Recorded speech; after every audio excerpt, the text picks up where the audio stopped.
नमस्कार दोस्तों, मेरा नाम महेंद्र है और आज कैंडल स्टिक सीरीज का ये दूसरा वीडियो है, ठीक है? इससे पहले जो मैंने कैंडल बताई थी वो बताई बताई थी हैमर और आज जो कैंडल है वो है हैंगिंग मैन। हैमर एक बुलिश कैंडल थी और आज यह एक बियरिश कैंडल है, ठीक है? तो इस कैंडल स्टिक में क्या होता है कि रूल्स होते हैं तो आप उन रूल्स को लिख लो, ठीक है? पहला रूल्स है, अगर आप इसे डेली चार्ट पे यूज़ करते हैं तो 5 से 6 कैंडल का अप ट्रेंड होना ज़रूरी है, ठीक है? अगर आप 15 मिनट के चार्ट पे यूज़ करते हैं तो 6 से 7 कैंडल का ट्रेंड उसमें होना अप ट्रेंड ज़रूरी है। अगर आप 15 मिनट पे 5 मिनट के चार्ट पे देख रहे हैं, तो इसके लिए आपको जो है 11 से 13 कैंडल का होना ज़रूरी है, ठीक है? और दोस्तों इसे मैं इंडेक्स की अगर बात करूँ तो अगर आप इसे बैंक निफ्टी में ट्रेड कर रहे हैं, तो 11 से 13 कैंडल प्लस 200 पॉइंट। आप ये जो चीज़ें मैं बता रहा हूँ आप इसे प्लीज़ लिख लेना। बैंक निफ्टी में 11 से 13 कैंडल प्लस 200 पॉइंट का करेक्शन, ठीक है? ये मैंडेटरी है, ये होना जरूरी है। अगर 200 पॉइंट हुआ 11 कैंडल नहीं हुए तो हम ट्रेड नहीं करेंगे, ठीक है?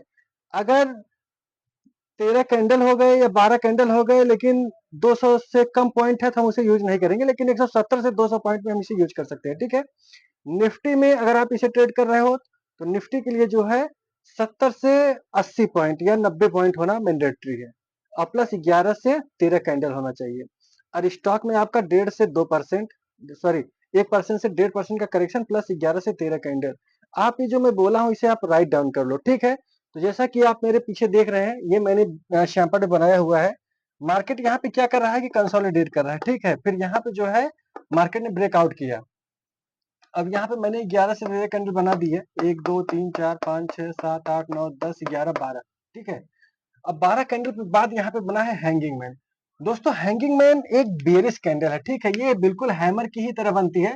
तो इसकी मैं थोड़ा सा साइकोलॉजी आपको बताना चाहता हूँ कि इसे हैमर कैंडल जो है जब बनती है, जैसे मान लो सबसे पहले जब यहाँ पे इतना हो जाता है तो ये प्रॉफिट बुकिंग होती है, ठीक है? जब प्रॉफिट बुकिंग होती है तो यहाँ तक एक जो है सॉलिड यहाँ तक मार्केट आता है, ठीक है? फिर क्या होता है कि फिर जो क्योंकि ये मार्केट अप ट्रेंड में होता है तो यहाँ से जो है ना बायर जो है मार्केट को, जैसे एक बिग बनती है ना ये छोटी वाली ऐसे करके, जैसे यहाँ से पूरा फुल कैंडल थी, फिर यहाँ से जो है ना बायर जो है एक्टिवेट होते होते होते हुए यहाँ पे जो है ये आकर के ये ऐसे कैंडल जो है बन जाती है। ये साइकोलॉजी है इसकी, जितनी लंबी स्टिक होती है उतना अच्छा हैंगिंग मैंने माना जाएगा, ठीक है? अब क्या होता है कि यहाँ पे जो होते हैं बायर ट्राई करते हैं ले जाने के लिए। अगर दोस्तों एक चीज और जो मैं पॉइंट्स बता रहा हूँ आप इसे लिख लेना। ये दूसरा पॉइंट क्या है कि ये जो हैंगिंग मैन बनी हुई है, ठीक है? अगर 2 से 3 कैंडल में अगर ये इसके नीचे ट्रेड करने लगता है, यानी ये जो हमारा पॉइंट है, इसके नीचे 2 से 3 ट्रेड में ये आ जाना चाहिए। अगर ये 2 से 3 ट्रेड में नहीं आएगा तो हम इसे ट्रेड नहीं लेंगे।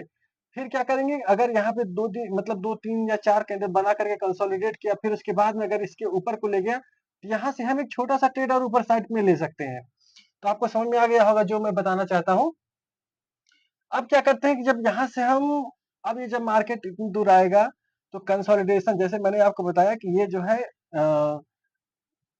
निफ्टी की बात अगर हम करें, निफ्टी में क्योंकि इस टाइम निफ्टी की जो एक्सपायरी है वही 7 दिन पे होती है, तो हम इसे अगर देखें तो यहाँ पे मान के चलो 70 से 90 पॉइंट, ठीक है? 70 से 90 पॉइंट जो ये करेक्शन हुआ है उसका 55%, उसका 55% फिर उसके बाद इसका 100%। जनरली ये यहाँ तक आएगा ही, ठीक है? लेकिन हम 55% लेकर के चलते हैं। और दोस्तों ये कोई कसम नहीं है कि जब तक मतलब ये जो करेक्शन गया है 55% तक नहीं आएगा हम मतलब उसमें बने रहेंगे, ऐसा कुछ नहीं है। ये मार्केट जब आप एक कैंडल पे 100-200 ट्रेड ले लोगे, ठीक है? 200-150 ट्रेड ले लोगे, तो आपकी समझ में आ जाएगा कि हमें आगे क्या करना है, ठीक है? हमें जो है ट्रेड को रखना है या ट्रेड से एग्जिट हो जाना है, ये सब एक्सपीरियंस के साथ में आएगा। तो आपको जो है जैसे कि मैंने हैंगिंग मैन के बारे में बताया आपको, ठीक है? तो आप इसे दोबारा जैसे मैं चार्ट पे इसे जो है दिखाऊँगा किसी दिन, लेकिन चार्ट पे क्या होगा कि 3 महीने पहले का जो है हमें दिखाना होगा। तो आप जो है ये जो मैं एक आइडिया आपको दे रहा हूँ कि आपको एक आइडिया हो जाए, ठीक है? जैसे मार्केट जो है क्या होता है, एक रेंज में रहता है, जैसे ये मार्केट एक रेंज में रहता है। जब आप देखोगे चार्ट को, जब आप स्टार्ट करोगे देखना चार्ट को ना तो देखोगे कि ऐसे, ऐसे, ऐसे कहीं 100 पॉइंट, 200 पॉइंट, ठीक है? 150 पॉइंट या क्या कहते हैं 50 पॉइंट कैसे रेंज बनाता है मार्केट। जैसे ये रेंज मैंने बनाई हुई है। रेंज बनाएँगे फिर वहाँ से मार्केट ब्रेकआउट करता है, ठीक है? जब ब्रेकआउट करता है तो अभी आप निफ्टी में या बैंक निफ्टी या क्या कहते हैं स्टॉक्स में जो कंडीशन मैंने बताई है आप उसे लिख लेना, ठीक है? फिर वो करेक्शन का जो है, जो करेक्शन होता है, करेक्शन का हम 50% लेकर के चलते हैं पहला टारगेट। दूसरा टारगेट क्या होता है 100%, यानी यहाँ से लेकर के ये जो ब्रेकआउट हुआ है उस लेवल तक का उसे बोलते हैं 100%। तो इसी तरीके से हम जो है कैंडल स्टिक को ट्रेड कर सकते हैं। कैंडल स्टिक की जो मैंने साइकोलॉजी आपको बताई, जब यहाँ पे जाता है ना तो बायर जो है ना बहुत तेज एक्टिव होते हैं यहाँ पे। जब बायर एक्टिव होते हैं क्योंकि ये मार्केट जो है अप ट्रेंड में होता है, तो एक बार आता है लेकिन फिर से बायर जो है एक्टिव हो जाते हैं, लेकिन वो ऊपर नहीं ले जा सकते, यानी ओपनिंग से नीचे ही क्लोज कर देते हैं। और इसका जो कलर है ना, कलर ये मैटर नहीं करता, रेड कलर बन रहा है या ग्रीन कलर बनता है, लेकिन जनरली ये रेड कलर में ही बनती है, ठीक है? लेकिन इसका रेड जो है ग्रीन भी हो सकता है। तो जब ये यहाँ से जब ये जितनी अच्छी लंबी ये वीक होगी ना, तो ये बताती है कि हाँ, यहाँ पे जो है सेलर्स जो है आने वाले हैं। तो ये 2 कैंडल 3 कैंडल से ज़्यादा इसे टाइम नहीं लेना चाहिए इसे एक्टिव होने में। और आप इस चीज़ को नोट कर लो, कोई भी कैंडल चाहे जितनी अच्छी बनी हो, जब तक वो कैंडल एक्टिव नहीं होगी, ठीक है? एक्टिव कब होती है? जब ये इसके नीचे ट्रेड करने लगेगी, तभी उस कैंडल को हम एक्टिव मानते हैं। सभी का अलग-अलग एक्टिव होने का है। जब डबल कैंडल बताऊँगा तो उसका रूल्स अलग है, ये सिंगल कैंडल है तो इसका जो है रूल्स जो है अलग है। एक-एक कैंडल का आप ध्यान से देखो, ठीक है? एक-एक कैंडल आपको बताएगी कि मुझे कब ट्रेड करना है, कब ट्रेड नहीं करना है।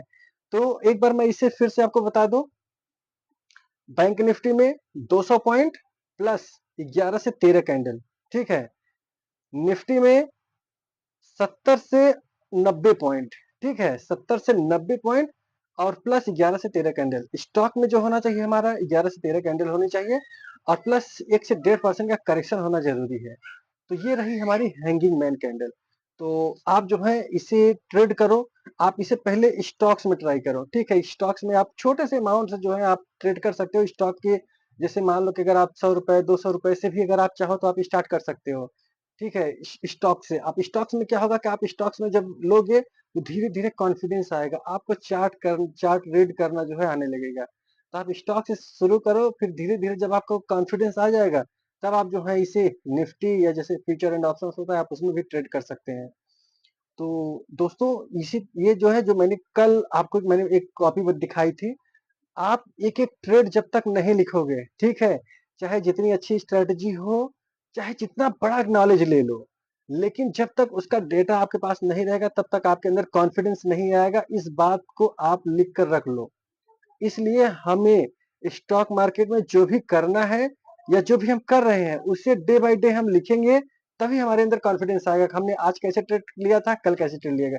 जब एक ही गलती दोस्तों बार-बार होती रहेगी ना, तो हमारा अंदर की आत्मा जो है ना वो जाग जाएगी कि यार हम ये गलती बार-बार क्यों कर रहे हैं। फिर ऐसा नहीं गलतियाँ नहीं होंगी, गलतियाँ छोटी होंगी, फिर कम होंगी, ऐसे करते-करते फिर जो है गलतियाँ जो है बिल्कुल कम हो जाएँगी। यानी आपका हर ट्रेड जो है 70 से 80%, 90%, फिर 95%, 100% तक का मतलब एक्यूरेसी जो है आप देना स्टार्ट कर दोगे। तो दोस्तों ये वीडियो आपको कैसा लग रहा है? ठीक है, आज मैंने हैंगिंग मैन के बारे में आपको बताया है और बिना प्रैक्टिस के जब तक आप 100, 200 या 150 ट्रेड नहीं लोगे, तब तक ये कैंडल्स आपको समझ में नहीं आएँगी। इस चीज़ को आप लिख लो, ठीक है? टिप्स के भरोसे ट्रेड करते हो आप या कोई बता देगा, 1 दिन बताएगा, 2 दिन बताएगा, तीसरे दिन सारा पैसा लेके चला जाएगा। इससे अच्छा है कि 3 साल दे दो, सीख लो। सीख के ट्रेडिंग करो, दूसरों को भी सिखाओगे और खुद तो अच्छे ट्रेडर बन ही जाओगे। तो दोस्तों ये वीडियो आपको कैसी लगी? अगर अच्छी लगी हो तो आप लाइक और सब्सक्राइब कर सकते हो, ठीक है?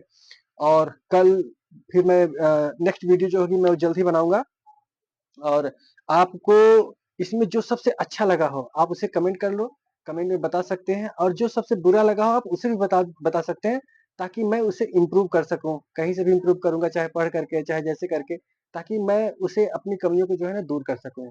मिलता हूँ नेक्स्ट वीडियो में, जय हिंद।